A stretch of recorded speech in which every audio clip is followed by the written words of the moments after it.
കണക്ക് കണക്കായുണ്ട്. ഞാൻ നീ കടിക്കുന്നുണ്ടോ ഒരെണ്ണം? ഇല്ല, ഒന്ന് കടിച്ചു നോക്കി. വേണ്ട വേണ്ട കടിക്കണ്ട, ഭയങ്കര എരിവാ. നമ്മുടെ അടുക്കളകളിലേക്ക് നിറസാന്നിധ്യമാണല്ലേ നമ്മുടെ ഈ പച്ചമുളക്. അപ്പോൾ അടുക്കളയിൽ കറികൾക്കൊക്കെ എരിവിന് വേണ്ടിയിട്ട് നമ്മുടെ അമ്മമാരൊക്കെ ആദ്യം തന്നെ സെലക്ട് ചെയ്യുന്ന ആളാണ് നമ്മുടെ പച്ചമുളക്. അത് കഴിഞ്ഞതിന് ശേഷം മാത്രമേ കുരുമുളകിനെയോ മുളക് പൊടിയിനെയൊക്കെ ഡിപ്പെൻഡ് ചെയ്യാറുള്ളൂ. അപ്പോൾ നമുക്ക് കടകളിൽ നിന്ന് വാങ്ങാൻ കിട്ടുന്ന പച്ചമുളകുകളിലെ ഏറ്റവും നല്ലൊരു വെറൈറ്റിയാണ് എൻ്റെ കയ്യിലിരിക്കുന്ന ഈ സിറമുളക്. അപ്പോൾ വാണിജ്യ അടിസ്ഥാനത്തിൽ കൃഷി ചെയ്യാൻ പറ്റുന്ന ഏറ്റവും നല്ലൊരു ഇനമാണ് കേട്ടോ ഇത്. അപ്പോൾ കൃത്യമായ പരിചരണം ഉണ്ടെങ്കിൽ ഒരു 60 ദിവസം കൊണ്ട് തന്നെ ഒരു ചെടിയിൽ നിന്ന് 3 കിലോഗ്രാം വരെ നമുക്ക് ഈ മുളക് പറിക്കാൻ പറ്റുമെന്നാണ് കണക്കുകൾ പറയുന്നത്. അപ്പോൾ നമ്മുടെ ഇന്നത്തെ വീഡിയോയിൽ ഈ മുളക് എങ്ങനെ കൃത്യമായിട്ട് വളർത്തിയെടുക്കാമെന്നുള്ളതാണ് കേട്ടോ. അപ്പോൾ നമുക്കിനി വീഡിയോയിലേക്ക് പോയാലോ? കൂടാതെ വീഡിയോ എല്ലാവരും മുഴുവനായിട്ട് കാണണേ. ഇതിൻ്റെ ഇടയ്ക്ക് ഞാൻ ഈ മുളകിൻ്റെ ഹെൽത്ത് ബെനിഫിറ്റ്സിനെ പറ്റി പറയുന്നുണ്ട്. അപ്പോൾ അത് കേട്ടിട്ടുണ്ടെങ്കിൽ ഒരിക്കലും കറിയിൽ നിന്ന് നമ്മൾ കറിവേപ്പില എടുത്ത് കളയുന്ന പോലെ നമ്മുടെ പച്ചമുളകിനെ ഒന്നും ആരും എടുത്ത് കളയത്തില്ല ഇനി. അപ്പോൾ നമുക്കിനി ഉടനെ വീഡിയോയിലേക്ക് പോയാലോ? നിങ്ങൾ ഈ ചെടിയിലെ മുളക് കണ്ടോ? ദേ ഈ ചെടി പോലെ തന്നെ ഒരേ ദിവസം നട്ടതാണ് കേട്ടോ ഈ നിൽക്കുന്ന ചെടികളും. അതിൽ ഇപ്പോൾ പൂവിട്ട് തുടങ്ങിയിട്ടേ ഉള്ളൂ. അതിനുള്ള കാരണം എന്നാന്ന് വെച്ചിട്ടുണ്ടെങ്കിൽ ഈ ചെടികൾക്ക് ആവശ്യമായിട്ടുള്ള മൂലകങ്ങൾ കറക്റ്റായിട്ട് കിട്ടിയിട്ടില്ല എന്നാണ്. അപ്പോൾ ഒരു ചെടിയുടെ വളർച്ചയ്ക്ക് പ്രധാനമായിട്ടും 3 മൂലകങ്ങളാണ് ആവശ്യമായിട്ടുള്ളത്. അപ്പോൾ അവയെല്ലാം കറക്റ്റായിട്ട് കൊടുത്തുകൊണ്ട് ഈ ചെടി മറ്റുള്ള ചെടിയെപ്പോലെ തന്നെ നല്ല ഉഷാറായിട്ട് വളർത്തിയെടുക്കുന്ന വീഡിയോ ആണ് ഇന്നത്തെ നമ്മുടെ വീഡിയോ. അപ്പോൾ ഈ വളർച്ചക്കുറവുള്ള ചെടികളെ മറ്റ് ചെടികളോടൊപ്പം തന്നെ നല്ല രീതിയിൽ വളർത്തിയെടുക്കാനായിട്ട് വഴിയുണ്ട്. അതായത് ഈ മൂലകങ്ങളൊക്കെ കറക്റ്റായിട്ട് അവയിലേക്ക് എത്തിയാൽ തന്നെ അവ നല്ല രീതിയിൽ വളർന്നു വരും. അപ്പോൾ നിങ്ങൾ ചില വീഡിയോസിലൊക്കെ കണ്ടിട്ടില്ലേ, ഒരു നുള്ളു മതി നമ്മുടെ ചെടി നല്ല രീതിയിൽ പൂക്കും കായ്ക്കും വളരും എന്നൊക്കെ പറഞ്ഞിട്ട്. അതുപോലെ തന്നെ ഞാൻ ഇന്ന് നമ്മുടെ ചെടികൾക്ക് കൊടുക്കാൻ പോകുന്ന സാധനവും ഒരു നുള്ളു മതി. അത് നമ്മുടെ ചെടീനെ നല്ല രീതിയിൽ വളർത്തി കായ്ക്ക് വിളവെടുക്കാനായിട്ട് നമ്മളെ സഹായിക്കും. അപ്പോൾ അതെന്താണെന്നുള്ളത് ഞാൻ നിങ്ങളെ ഇപ്പോൾ കാണിച്ചു തരാം. NPK എന്ന് പറയുന്ന കൂട്ടാണ് കേട്ടോ നമ്മളിപ്പോൾ ചെടികൾക്ക് കൊടുക്കാൻ പോകുന്നത്. അപ്പം ഇതിൽ N എന്താണ്, P എന്താണ്, K എന്താണ് എന്നുള്ള കാര്യങ്ങളൊക്കെ ഞാൻ നിങ്ങൾക്ക് വഴിയെ പറഞ്ഞു തരാം കേട്ടോ. നമ്മളൊരു ചെടി നട്ടിട്ടുണ്ടെങ്കിൽ അതിൻ്റെ വേര് നന്നായിട്ട് ഓടണം, തണ്ടിനെ നല്ല സ്ട്രെങ്ത് വെക്കണം, നന്നായിട്ട് ഇലകളൊക്കെ സ്പ്രെഡായിട്ട് വളരണം. എന്നാലൊക്കെ മാത്രമല്ല അത് നന്നായിട്ട് പൂക്കുകയോ കായ്ക്കുകയോ ഒക്കെ ചെയ്യുള്ളൂ. അപ്പോൾ ഈ NPK എന്ന് പറയുന്ന സംഭവം നമ്മുടെ ചെടികളൊക്കെ നന്നായിട്ട് പൂക്കാനും കായ്ക്കാനും വളരാനൊക്കെ സഹായിക്കുന്ന ഒരു ന്യൂട്രിയൻ്റ് ആണ് കേട്ടോ.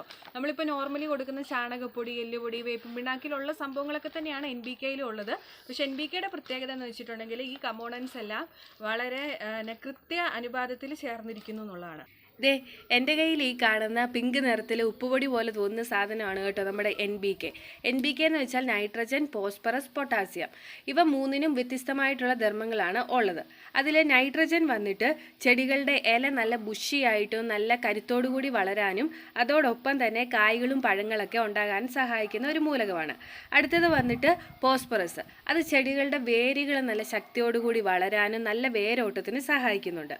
അടുത്തത് വന്നിട്ട് പൊട്ടാസ്യം ചെടികളിലെ തണ്ട് നല്ല ശക്തിയോടുകൂടിയും കരുത്തോടുകൂടി വളരാനും അതോടൊപ്പം തന്നെ ചെടികളിൽ ഒരുപാട് പൂക്കൾ ഉണ്ടാകാനും സഹായിക്കുന്ന ഒരു മൂലകമാണ്. അപ്പം ഞാനിപ്പോൾ ഒരു നുള്ളെന്ന് പറഞ്ഞെങ്കിലും ഒരു നുള്ള എന്ന് പറയുന്നത് എൻ്റെ നുള്ളായിരിക്കില്ല നിങ്ങളുടെ നുള്ള. പക്ഷെ ഞാനിപ്പോൾ ഇവിടെ കൊടുക്കാൻ പോകുന്നതെന്ന് വെച്ചാൽ 5 ഗ്രാം 1 ലിറ്റർ വെള്ളത്തിലാണ്. എൻ്റെ ചെടികളുടെ വലിപ്പം നിങ്ങൾ കണ്ടതല്ലേ. അപ്പം ഇത്രയും ചെടികൾക്ക് ഒഴിക്കാൻ വേണ്ടിയിട്ട് 1 ലിറ്റർ വെള്ളം പോരാ. ഞാനതുകൊണ്ട് 5 ലിറ്റർ വെള്ളം എടുക്കുന്നുണ്ട്. ആ 5 ലിറ്റർ വെള്ളത്തിൻ്റെ അകത്ത് 25 ഗ്രാം NPK ആണ് ഞാൻ ആഡ് ചെയ്തിട്ട് കൊടുക്കുന്നത്. അതൊന്നെങ്കിൽ നമുക്ക് ഒഴിച്ചു കൊടുക്കാം, അല്ലാന്നുണ്ടെങ്കിൽ നമുക്ക് സ്പ്രേ ചെയ്ത് കൊടുക്കാം. ഒഴിച്ചു കൊടുക്കുമ്പോൾ ഒരു കാര്യം ശ്രദ്ധിക്കുക, തണ്ടയിലൊന്നും മുട്ടാണ്ട് ഇച്ചിരി മാറ്റി ഒഴിച്ചു കൊടുക്കാം. അപ്പം നമുക്കിത് സ്പ്രേ ചെയ്യാം. വളങ്ങൾ കൂടുതൽ കൊടുത്തിട്ടുണ്ടെങ്കിൽ ചെടികളൊക്കെ പെട്ടെന്ന് വളരും എന്നുള്ളത് നമ്മുടെ വെറും തെറ്റായിട്ടുള്ള ധാരണ മാത്രമാണ് കേട്ടോ. കാരണം വെച്ചാൽ ഇത് ഓവർ ഡോസേജ് ആയിട്ടുണ്ടെങ്കിൽ നമുക്കും ആരോഗ്യത്തിന് ഹാനികരമാണ്, അതോടൊപ്പം തന്നെ ചെടികൾക്കും അത് ഒരുപാട് ദോഷം ചെയ്യും. കാരണം ചെടികളുടെ ഇലകളൊക്കെ പൊള്ളിപ്പോകാനായിട്ടുള്ള സാധ്യതയുണ്ട്. ഈ NPK പാക്കറ്റ്സിൻ്റെ ഒക്കെ പുറകിൽ കറക്റ്റായിട്ട് ഡിസ്ക്രിപ്ഷനിൽ ഓരോ ചെടികൾക്കും എത്ര അളവിൽ കൊടുക്കണം എന്നുള്ള കാര്യങ്ങളൊക്കെ നന്നായിട്ട് മെൻഷൻ ചെയ്തിട്ടുണ്ടാവും. അത് നോക്കിയിട്ടൊന്നെങ്കിൽ ചെയ്യുക. അഥവാ അത് ഇല്ലയെന്നുണ്ടെങ്കിൽ കൃഷി വിദഗ്ധരോടോ അല്ല കടക്കാരോട് തന്നെ ചോദിച്ചാൽ അവർ നമുക്ക് കറക്റ്റായിട്ട് പറഞ്ഞു തരും. അപ്പോൾ അതിനനുസരിച്ച് മാത്രം നമ്മൾ ഡോസേജസ് ഒക്കെ ഉപയോഗിക്കുക. വളമൊക്കെ കൊടുത്ത് ഏകദേശം 2 ആഴ്ച കഴിഞ്ഞില്ല, എല്ലാം നല്ല അടിപൊളിയായിട്ട് ഒരുപോലെ വളർന്നു വന്നിട്ടുണ്ട്. ഇപ്പം എല്ലാം കൂടെ ഒരു 20-30 ചുവടുകളേ ഉള്ളൂ, അതിൽ കൂടുതലില്ല കേട്ടോ. അപ്പം അതിൽ നിന്ന് കിട്ടിയ മുളകാണത് ഇത്രോ.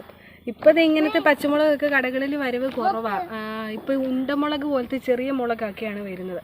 അപ്പോൾ ഇതേ നമ്മുടെ സെറമുളക് ഇത്ര നല്ല വലിപ്പമുള്ള നല്ല അടിപൊളി മുളകാണ്. അപ്പം നിങ്ങളുടെ അടുത്തുള്ള നഴ്സറിയിലോ കൃഷിഭവനിലൊക്കെ പോയി 1-2 ചൂടൊക്കെ മേടിച്ച് വീട്ടിൽ വെക്കുക കേട്ടോ. അപ്പോൾ ഞാൻ കടിക്കത്തില്ല, എരിവാണ്. അമ്മയും ചേച്ചിയും ചേച്ചിയുടെ പിള്ളേരൊക്കെ ഉണ്ട്, നമ്മുടെ കുഞ്ഞിപ്പെണ്ണ് വരെയുണ്ട് കേട്ടോ. നമ്മുടെ പച്ചമുളക് എന്ന് പറയുന്നത് വൈറ്റമിൻ സിയുടെ വലിയൊരു സോഴ്സാണ് കേട്ടോ. വൈറ്റമിൻ സി എന്തിനാ യൂസ് ചെയ്യുന്നതെന്ന് നിങ്ങൾക്ക് അറിയാമായിരിക്കുമല്ലോ.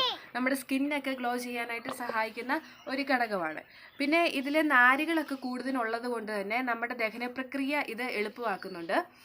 പിന്നെ എരിവൊക്കെ ഉള്ളതായതുകൊണ്ട് ഉമിനീര് കൂടുതൽ ഉൽപ്പാദിപ്പിക്കാനായിട്ട് ഇത് സഹായിക്കുന്നുണ്ട്. ഉമിനീര് കൂടുതൽ ഉൽപ്പാദിപ്പിക്കുന്നത് വഴി ദഹന പ്രക്രിയ കൂടുതൽ എളുപ്പമാകത്തേ ഉള്ളൂ കേട്ടോ.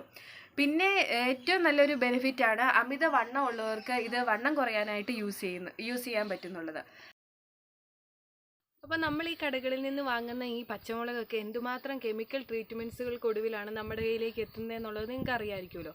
അപ്പം ഇതിന് ആരോഗ്യ ഗുണങ്ങളുണ്ടെന്ന് പറഞ്ഞാലും ഡെയിലി ഇത് യൂസ് ചെയ്ത് കഴിഞ്ഞാൽ ചില ആരോഗ്യ പ്രശ്നങ്ങൾ നമുക്ക് ഉണ്ടായെന്ന് ഇരിക്കാം. അപ്പോൾ അതൊക്കെ ഒഴിവാക്കാനായിട്ട് നമുക്ക് ചെയ്യാൻ പറ്റുന്ന ഒരു കാര്യം എന്താണെന്ന് വെച്ചിട്ടുണ്ടെങ്കിൽ നമ്മുടെ വീട്ടിലേക്ക് ആവശ്യമായിട്ടുള്ളത് നമ്മുടെ വീട്ടിൽ തന്നെ കൃഷി ചെയ്യുക. ഇപ്പോൾ സ്ഥലമില്ല എന്നൊക്കെ പറയുന്നവർക്കാണെങ്കിൽ 1-2 ഗ്രോ ബാഗുകളിലോ അല്ലെങ്കിൽ ചെടിച്ചട്ടികളിലോ ഒക്കെ കൃഷി ചെയ്താൽ നമുക്ക് ആവശ്യമുള്ളത് നമുക്ക് പറിച്ചെടുക്കാനായിട്ട് പറ്റും. അപ്പോൾ ആരോഗ്യ പ്രശ്നങ്ങളൊക്കെ ഒഴിവാക്കി ആരോഗ്യപരമായിട്ട് എല്ലാവരും ഇരിക്കുക.